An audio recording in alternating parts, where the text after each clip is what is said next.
Hello and welcome to Weekend File on the NTA. We are live in Abuja. Fresh twists are emerging from the NSAS protests in some parts of the country, a movement that has since been hijacked by miscreants and hoodlums, as evidenced in the spate of massive looting, wanton destruction of property and loss of lives. Indeed, the NSAS protesters are no longer in control of what they started as a peaceful movement over 2 weeks ago. It's been tales of woe in the outgoing week, with some correctional centers in various states broken into and inmates let loose. Under the disguise of NSAS protest, hoodlums have also attacked and burnt several critical national infrastructures in a twist apparently ignited by fake news spread on the social media. In all of this, misinformation, fake news and unproven claims seem to have misled most of the NSAS protesters and curated an avenue for miscreants to hijack the movement. Almost all the information posted on the social media regarding military involvement were fact-checked and found to be fake. This, in no small measure, aggravated the crisis.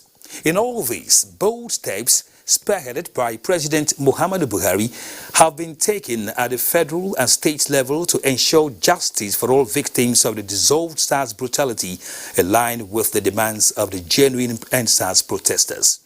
Tonight on Weekend File, the colossal damage done to the nation's fabric by the spread of fake news will be the focus of discussion. We have updates from across the states, and our guest is Assistant Inspector General of Police, AIG Austin Iwar, retired. My name is Kenen Ima Abodike. The news now.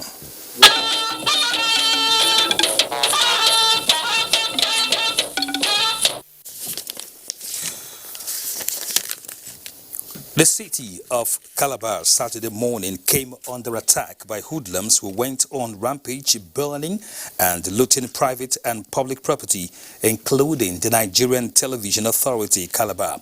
This is despite a 24-hour curfew declared by the Cross River State government. Mir Ogidi has the story. Those allegedly protesting police brutality are even getting more brutal than the police.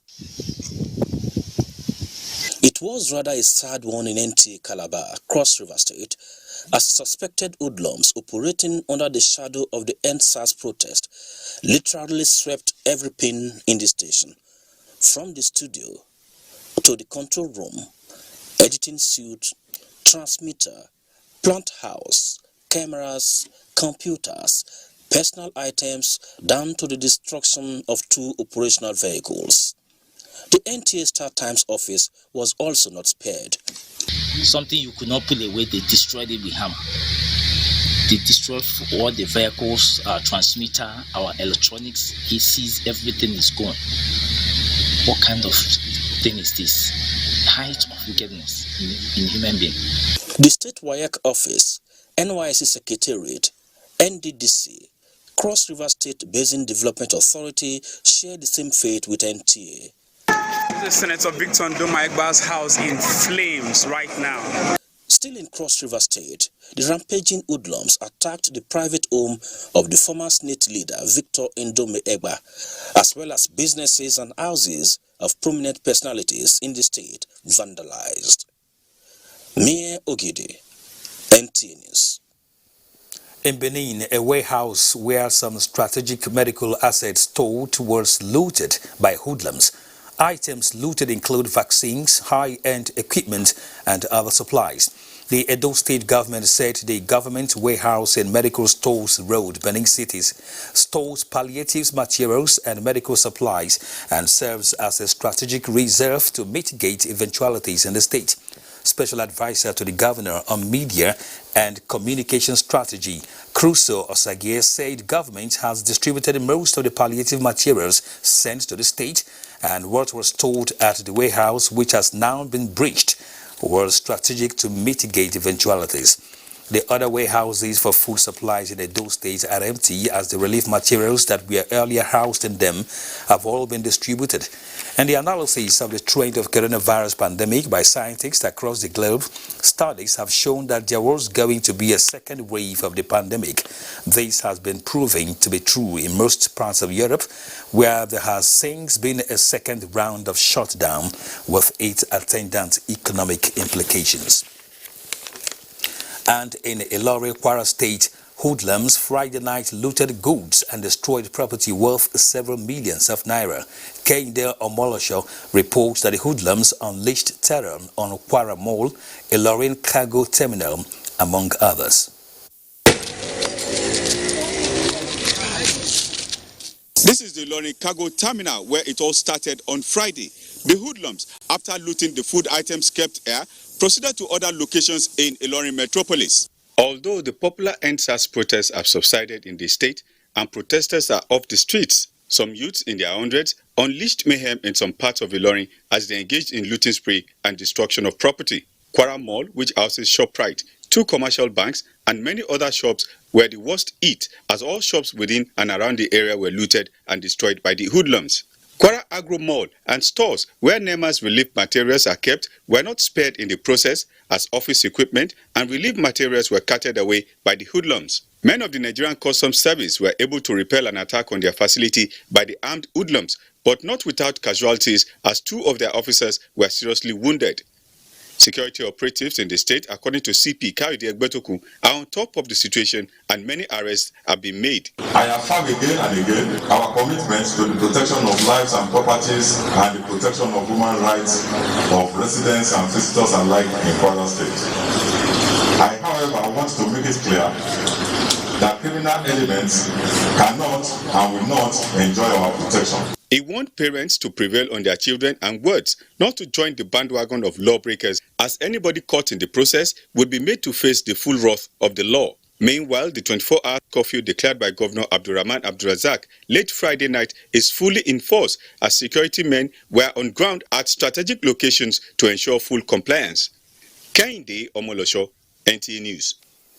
Similarly, in Jos, suspected hoodlums also looted a warehouse. As a movie scene, people started trooping in their hundreds to the SEMA warehouse by Nitel office, Bukuru, in the early hours Saturday, having been informed that the place has been broken into. It became a free-for-all affair as those who made it to the store helped themselves with what they could lay their hands on. Other stores that were also broken into are the JIB warehouse and other stores along Bukuru Expressway. The journey for some was long and tedious, but were determined to have a share.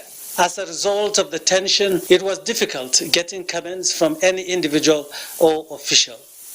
In Jos, Caleb Gochin, NTA News. The Federal Ministry of Agriculture and Rural Development has warned the general public that the wheat seeds carted away by hoodlums from the National Agricultural Seed Council's warehouse in Bukuru, Jos, Plateau State are poisonous and not fit for human consumption.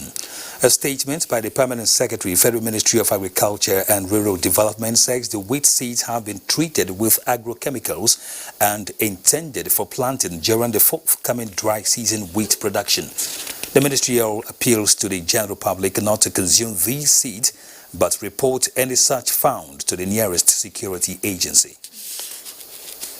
Now, in swift reaction, the Inspector General of Police, Mohammed Adamu, has ordered the immediate mobilization of all police operational assets and resources to bring to an end the wanton violence, killings, looting and destruction of public and private property and reclaim the public space from criminal elements masquerading as protesters. A statement by the force says the IGP gave the order to all Assistant Inspectors General of Police, Commissioners of Police, Heads of Police Operational Units, Squadron and Base Commanders in charge of zonal and state commands.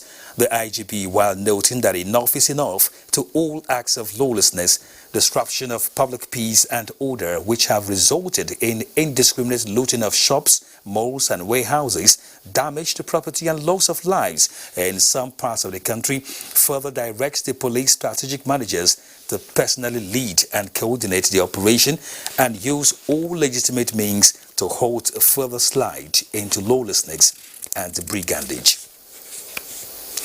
Meanwhile, sanity is gradually returning to most parts of Lagos metropolis after days of violence, while commercial activities are gathering enough confidence for restart. Michael Olaleye tells us more. The process of rehabilitation and rebuilding has begun, but Lagos, the commercial nerve of Nigeria, may not remain the same for a long time. Empty bus stops and shops are indicating that the confidence to return to normal is still missing in spite of security presence. The security is okay. People are not scared. Nobody is running, people are moving around like in normal days before. The good news is that a whole lot of barricades erected across the metropolis by hoodlums for the purpose of extortion have been removed and replaced with security checkpoints. You cannot do force for force. Two wrongs cannot make a right. Oyigbo, which is within the heart of the metropolis, seems to be the busiest as commercial activities are gradually picking up. This is the Oyigbo bus terminal, one of the terminals set ablaze by the hoodlums. More than 100 buses were burnt beyond recognition. The implication of this is that Lagos, with a population of more than 20 million people, is likely to face, or rather will face, transportation challenges in the coming days. Debris from the acts of vandalism perpetrated by the hoodlums have been evacuated by government agency with the support of individuals and groups. We are trying to remove refuse, debris and blockage on the roads and to clean and clear Lagos State. The Lekki Toll Plaza is under stringent security watch with vehicles having a free ride. The easing of curfew over the weekend is a litmus test to determine if it is safe to dip the 2 feet in an ocean. In Lagos, Michael Olaleye, NTA News. Contrary to reports making the rounds in some sections of the traditional and social media, there has been no fire incident at the Ecumenical Center, Abuja. Our correspondent Eliasu Ali Yakubu, who was at the church premises some moments ago, reports that Christian faithful are there praying for the nation. Now, national leader of the All Progressives Congress, Asiwaju Ahmed Tinubu, today visited the governor of Lagos State, Babajide Sanwo-Olu, over the current spate of wanton destruction of public and private assets. Number one. To commensurate with the government and sympathize with those victims through him. Seek his permission to visit some of those victims if they are still there in the hospital. Since he made the announcement to assume the responsibility for payment and all this, how can we do and what can we do to help him? In the meantime, Nigerian youths have been advised to embrace dialogue for further implementation of their demands rather than engaging in wanton destruction of lives and properties while pressing home their grievances. Ruth Aguele has a compilation of the appeal from Sokoto, Abeokuta, Lokoja and Kano. With a new turn of the peaceful NSAS protest into a destructive demonstrations, elder statesmen, clerics and traditional leaders across the country are lending their voices for peace. From Sokoto, Sheikh Mohammed Datti reports that religious clerics say the unfortunate looting and destruction by hoodlums in parts of the country are becoming hindrance to the socio-economic growth of the nation. If you destroy the economy, where are you going? If you cause crisis between the north and the south, where are you going? If you cause crisis between the two main religions in the country, then where are you going? What we need in Nigeria is peace. My appeal to Nigeria's youth is that they should put at the back of their mind that they have no any other country except Nigeria. So if they are going to allow themselves to be used to destroy this nation, they are directly or indirectly destroying themselves. And Christians, Muslims, everybody wants to live in a much better environment than we have now. If we are not pleased with what is going on by our government, there is a lot of way that we can protest it. Similarly, in Kano State, traditional leaders and elder statesmen have also made a case for peace. Parents and guardians should talk to their children to keep away from this kind of trouble, because in the end there will be the victims. That they should calm down, because Kano is sensitive, Kano is so volatile. So there's need for us to do whatever it will cost us to bring peace in Kano, and that is what we are working for. Personally, I was born here, I schooled here, I established here, and all my life is here.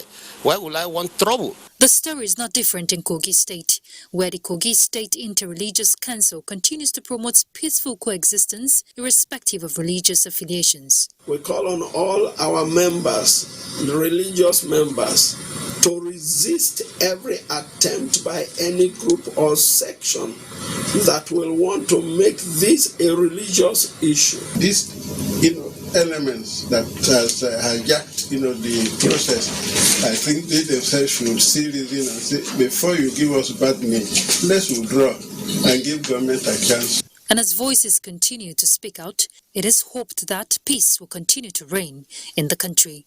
In Abuja, Ruth Aguala, NTA News. In a related development, the Southwest Caucus at the House of Representatives has admonished youths to eschew violence and further civil unrest. National Assembly correspondent Lami Ali reports that the caucus, while addressing the press, also appealed to Nigerians not to turn the Southwest into a battleground. The appeal is coming against the backdrop of recent developments relating to the NSAS protests. The lawmakers, while acknowledging the rights of citizens to peaceful protests, however, condemned the attack on critical infrastructure and other investments in Lagos and other parts of the Southwest. We condemn equally, in unequivocal terms, the desecration of Yoruba culture, which was done by the unprovoked attacks on different places of our cultural heritage. I am talking in particular, you go to a place like the Oba of Lagos, that's a place of history. You go to the place of Shoun of Ogbomoso, that's a place of history. Those are places you go in many situations. You have to take up your cap and get out of your shoes before you enter. The caucus appealed to the federal government to fast-track implementation of all outlined programs for youth employment and empowerment of vulnerable, as well as endorse the payment of compensation to all victims of SARS. From the National Assembly, Lami Ali, NTA News. President Muhammadu Buhari has commended youths in Jigawa State for the peaceful nature they conducted themselves in the recent NSAS protest in parts of the country. This was in a special message presented by Minister of Water Resources Suleiman Adamu to Jigawa State Governor. Muhammad Musa Askira has details. Youth in Jigawa State had, during the NSAS protest, organized a peaceful and orderly march past in support of President Muhammadu Buhari's decision to disband the Special Anti-Robbery Squad known as SARS in response to the demands advanced by the youth demonstrators in the country. This, the minister stated, is the reason President Muhammadu Buhari sent him to thank the youth and the government of Jigawa State for the maturity exhibited during the protest. It is of great concern to everybody, to any responsible government, and especially our own, that this kind of things should happen. Hoodlums and enemies of the country hijacked what was meant to be a peaceful protest, which had the listening ears of the government, and in so doing began to infringe on the rights of other peace-loving citizens of Nigeria. Governor Muhammadu Badru Abubakar, who expressed gratitude to President Muhammadu Buhari, the governor added that Jigawa State owes the president endless appreciation for what he is doing in the state and the country in general. It's always a good feeling for father to say thank you to his sons and daughters. Otherwise, we could have said, Baba have done enough for us that doesn't warrant any thank you coming from him, or rather go and say thank you to Baba for all what he has been doing to Jigawa State. The minister was also at the palaces of emirs of Hadejia and Dutse for the same thank you message and sympathy over the recent flood that affected the state. From Dutse, Muhammad Musa Askira, NTA News. Minister of Finance, Budget and National Planning Zainab Shamsuna and her environment counterpart Mahmoud Mohammed have urged Nigerian youths to take advantage of federal government's intervention programs domiciled in their respective ministries to add value to the nation's economic growth instead of engaging in violent protest. They made the call in Kaduna while interacting with the state government officials on ways of engaging the youth. Mohammed Umar Rajingi reports. In compliance with presidential directive, the ministers are here to interact with the state government officials, led by the acting governor Hadiza Balaribe, a more workable approach to positively engage the teeming youths. We have created a youth fund, a 25 billion naira youth fund. This will be a fund that will be 75 billion over 3 years, but for 2021 we're starting with 25 billion. The fund is meant to support youths in being able to actualize innovative or entrepreneurial ideas that they have, so that they can grow their own businesses, be more productive and be independent, and hopefully actually employ other youths. We also have various recycling plans that we have built in the state that is engaging youth in terms of employment and also giving them the opportunity to recycle products, especially plastic waste, which we have just gotten an approval of our new policy on plastic waste management in the country. This was approved by the Federal Executive Council on Wednesday. They assured the youth of the resolve of the Buhari administration to deliver on its promises for a better Nigeria. The ministers also met with the state legislators who represent the various state constituencies in the State House of Assembly in a bid to further drive home their message. In Kaduna, I am Muhammad Umar Ajingi, NTA News. To other stories now, the Nigeria Deposit Insurance Corporation, NDIC, has continued to turn out risk management strategies to mitigate shocks arising from the vulnerabilities of COVID-19. Managing Director, NDIC, Ibrahim Umaru, gave this information to members of Finance Correspondent Association of Nigeria at the corporation's annual conference held in Lagos. Lynn Leneke was there. This crop of journalists attending this conference are critical in the management of information in the nation's financial sector. And for the past 20 years, the NDIC has kept them abreast of emerging realities within the sector. These new innovations come up, they should continue to carry journalists along so that we get a grasp of these new innovations. Focusing on the theme COVID-19 and fintech disruption opportunities and challenges for banking system stability, the Managing Director, NDIC, Ibrahim Umaru, said the corporation has succeeded in keeping the sector vibrant even with the impact of COVID-19. He urged the financial journalists to take advantage of the workshop to educate the public on the challenges and opportunities arising from the coronavirus pandemic. The usage of digital technologies facilitated economic and most business activities. So we believe it is key to this particular workshop of this year, the things that are daily current in order to promote financial inclusion and also way to enlighten the members of the public, depositors most especially, on the need to embrace this technology. NDIC is there to provide deposit insurance cover, and we have in place what we called pass-through deposit insurance cover to take care of those who are using fintech and other mobile technology to save money, so that in case something goes belly up, the platform using the fintech has issues, the corporation is there to indemnify. The annual conference also served as a rallying point for the journalists to interface and share ideas. In Lagos, Lynn Lenake, NTA News.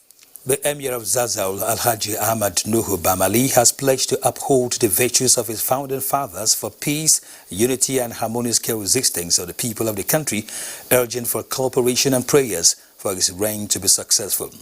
The new Emir said his maiden visit to Kebbi State was to seek guidance and counseling from the Emir of Gwandu, Alhaji Muhammad Ilyasu Bahari, as well as to familiarize himself with the people of the state.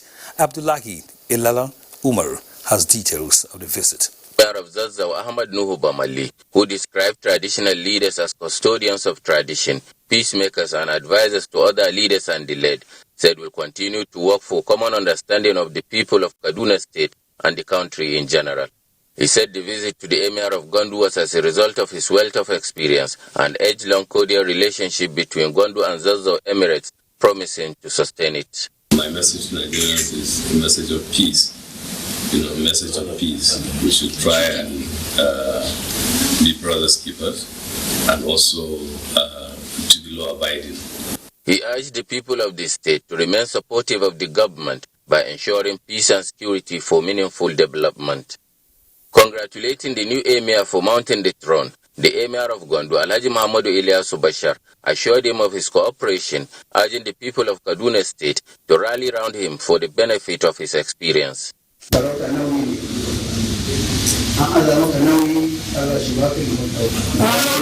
It is Allah that gives power.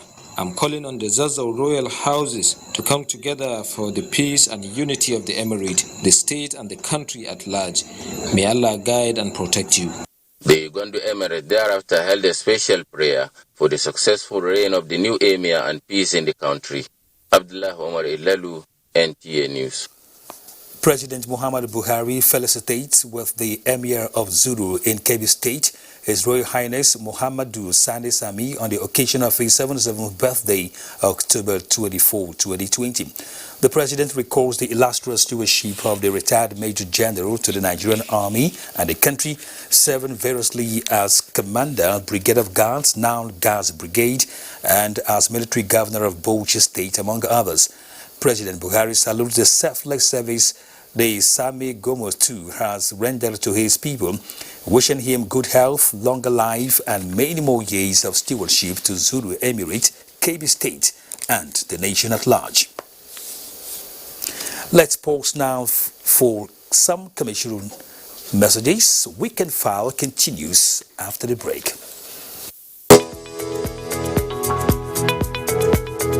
A real Nigerian youth is a patriot, not a tool of destabilization. Mr. President made an appeal to the Nigerian youth that this protest, wherever held, should be done in a peaceful manner. The Nigerian youth should be on their guard to make sure that elements that will infiltrate and distract them from the very purpose of their protest should be prevented from doing so. Listen to the voice of reason.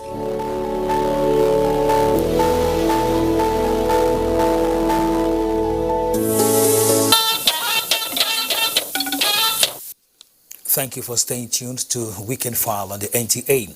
Following the easing of the 24-hour curfew imposed by the Lagos State government, commercial and social activities are gradually taking shape across the state, with efforts also aimed at environmental cleanup. Dotun Ogunyemi reports.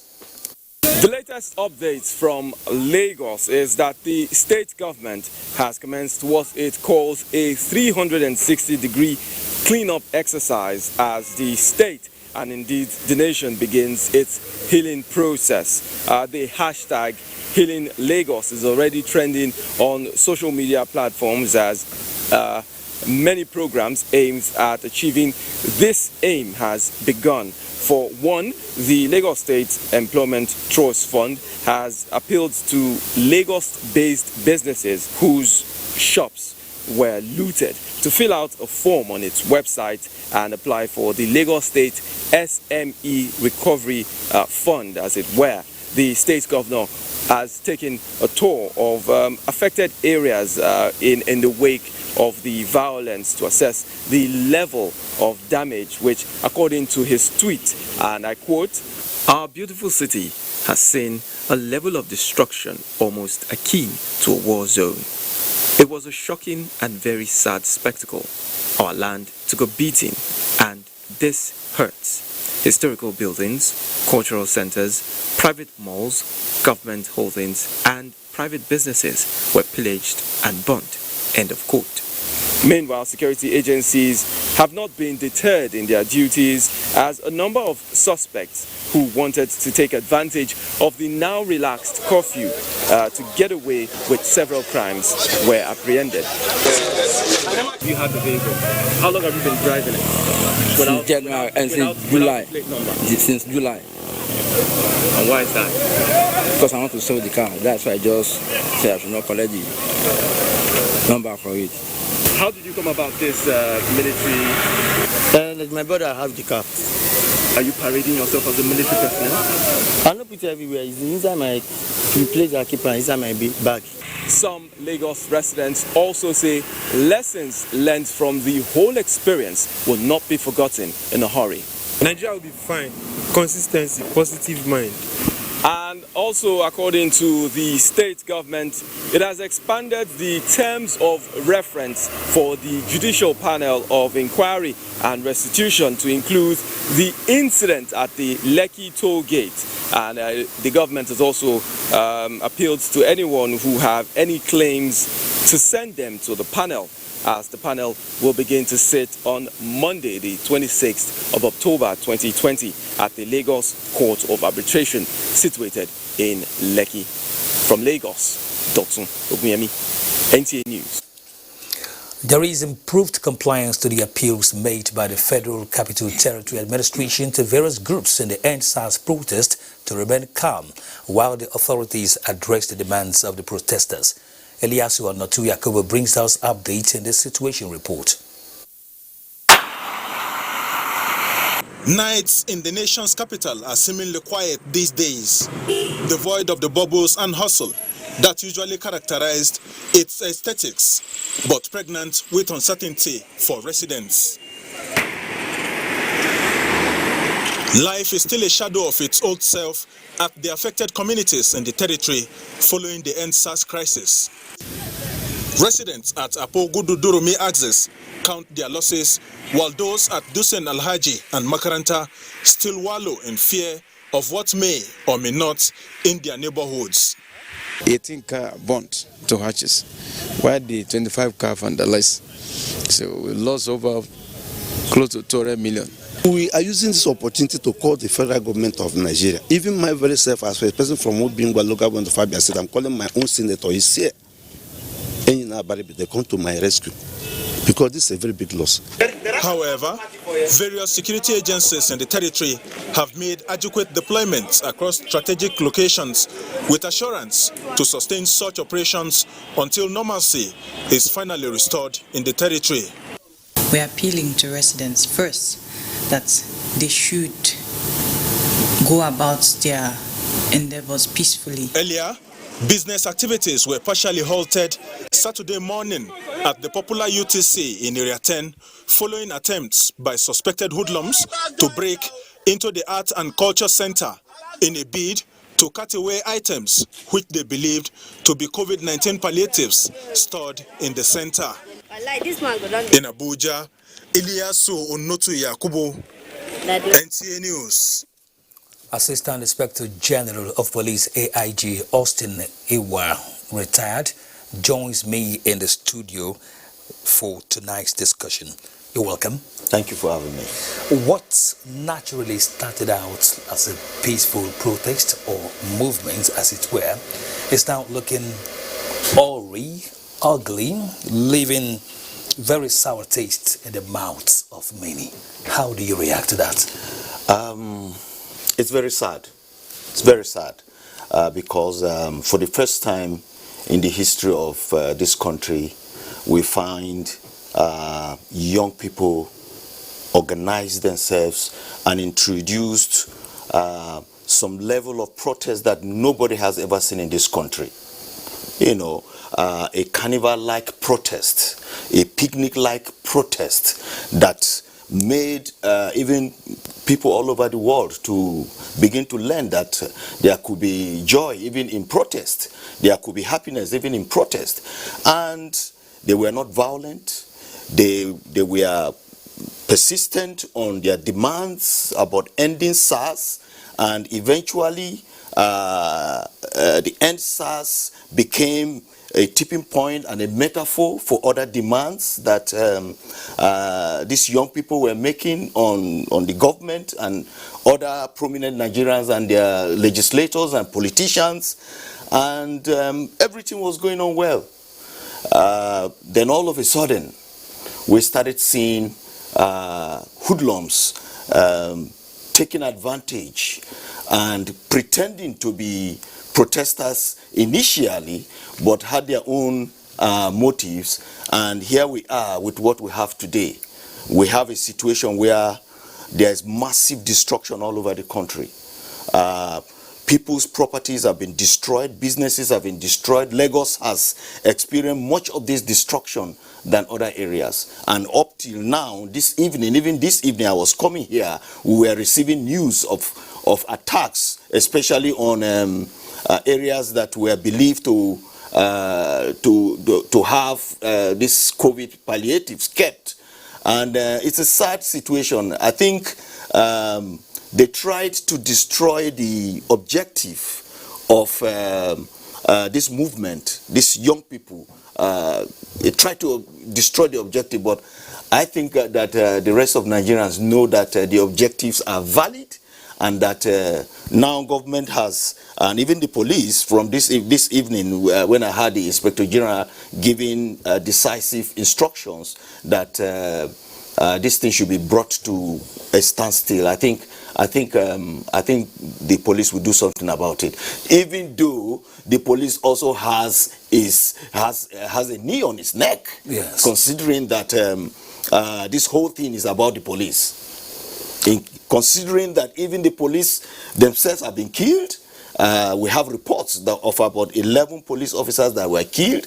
We have reports of more than 12 or 20 police stations were destroyed, and equipments that would have been used to contain this horrible situation destroyed, and yet, and the police traumatized, and yet the police is ready to do its work. Now, what role do you think fake news played in all of this, in aggravating the crisis? Yeah, fake news came in at the point where the hoodlums took control of it. And I mean, we all know that fake news is either outrightly false, outrightly untrue, or it is news that is true, but it's not 100% true. Not even confirmed. They are not even confirmed. And so fake news played. Take, for example, the incident in the Lekki toll gate. Up till now, we don't know how many people were purported to have been killed. We don't know how many people were injured. We haven't seen pictures of those who were killed. All we kept hearing that this person has been killed, and then the next day the person comes out to debunk the news. This person has been injured, the person comes out to debunk the news. And we also saw images of incident that took place many months or many years back being brought as reflecting what happened in but I think that as it is, investigations will bring out. I understand that the Lagos state government is investigating, and it will bring out the true story of what happened in Lekki toll gate. All right, Austin Iwa, we will talk more right after the break. Let's again pause for a moment. Austin Iwa, a retired Assistant Inspector General Police, stay with us on Weekend File. Do stay with us. We don't almost reach, Abby. Okay. Guys, the mechanic is almost here. Madam. So what do you think is wrong? Madam, not be smart to what is your bike? Carburetor and radiator, you don't pafuka. If you want to fix that, 50,000. I guess I have no choice. Give me size 10 Allen Q. I'm ahead of the game. there's a quarter-inch delay in detention. To be chaired by governors in their state and to supervise the newly formed police tactical units and all other security agencies located in the state. This will ensure the protection of citizens' human rights. Members will also include representatives of youth and civil society, as well as head of police tactical units in each of the states.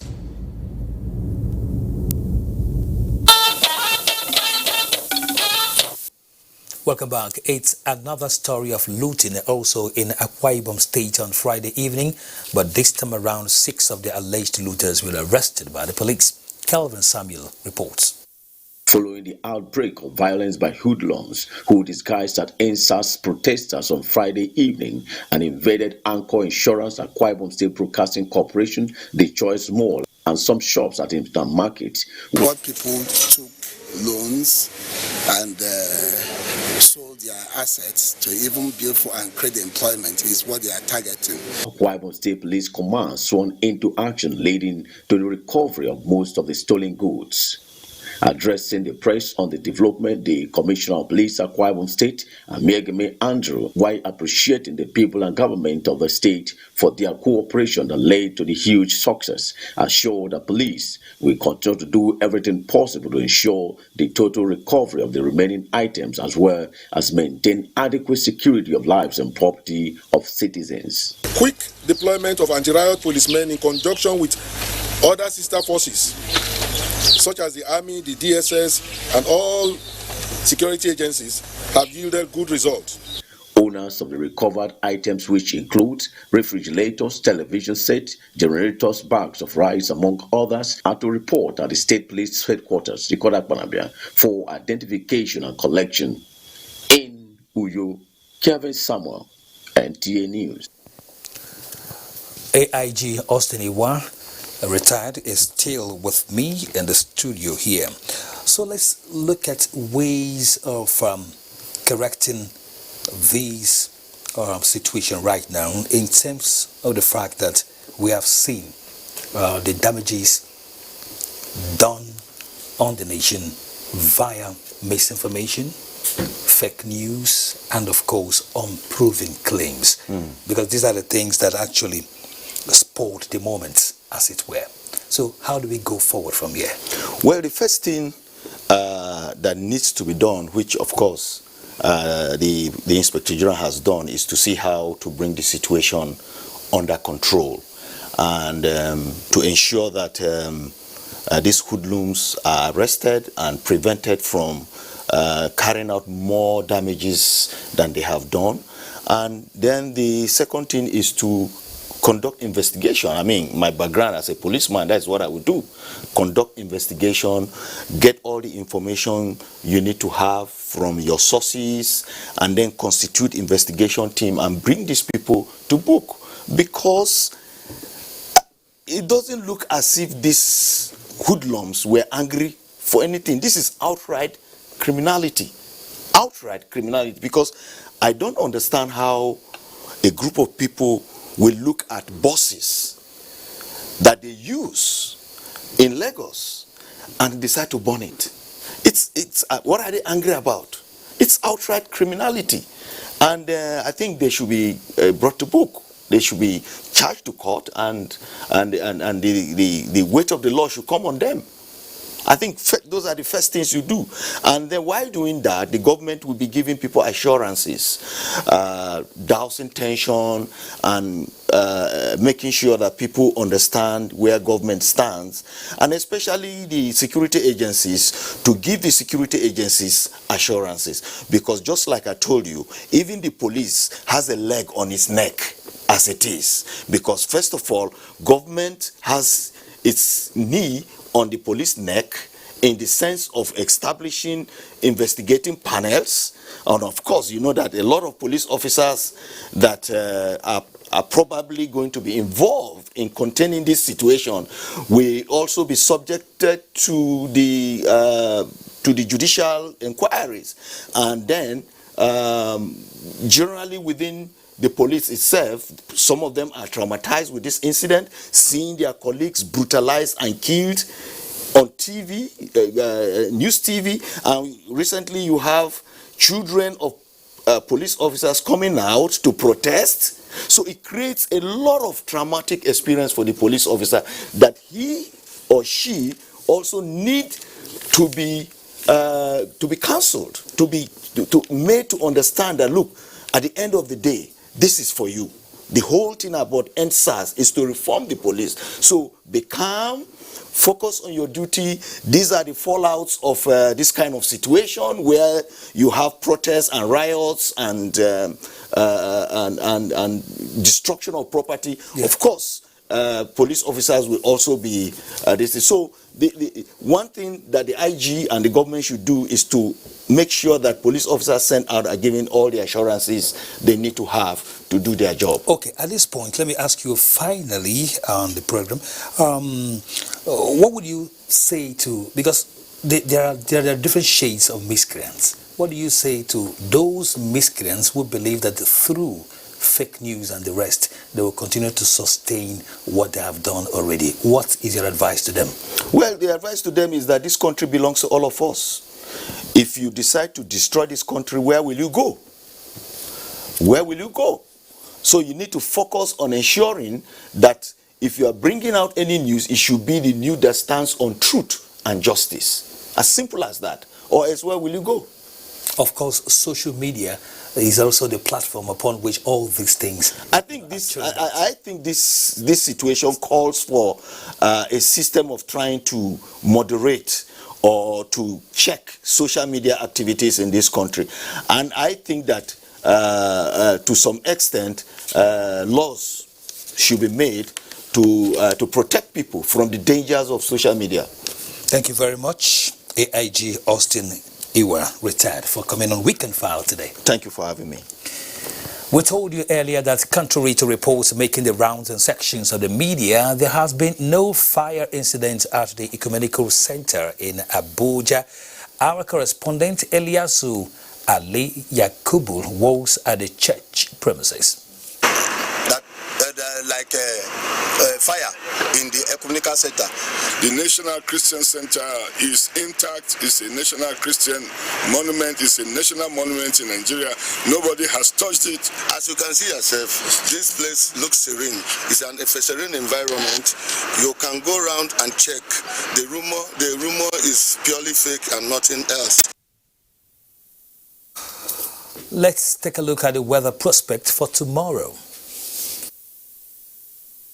Thanks for joining us. We expect more stability across the northern cities as dry northeasterly winds begin to dominate the region, where north is expected to be predominantly sunny with few clouds, while the central down to the southern cities should expect partly cloudy to cloudy skies. However, there are chances of isolated thunderstorms in parts of Nasarawa, Benue, and Kogi.